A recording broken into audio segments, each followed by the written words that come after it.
tanan. Sa mong lugar yutang lungsod nga mong natawhan.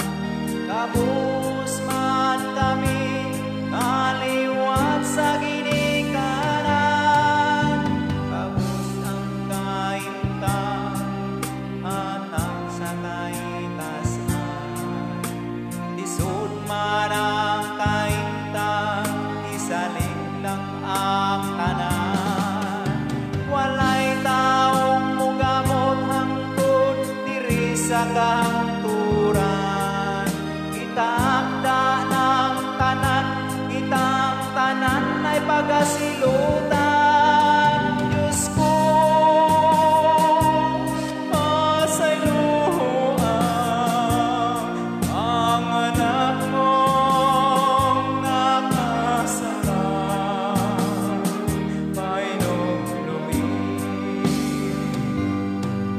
halos na ng tao nagbuhat o kasalanan. Dili na mo tuman sa suko sa kaitasan.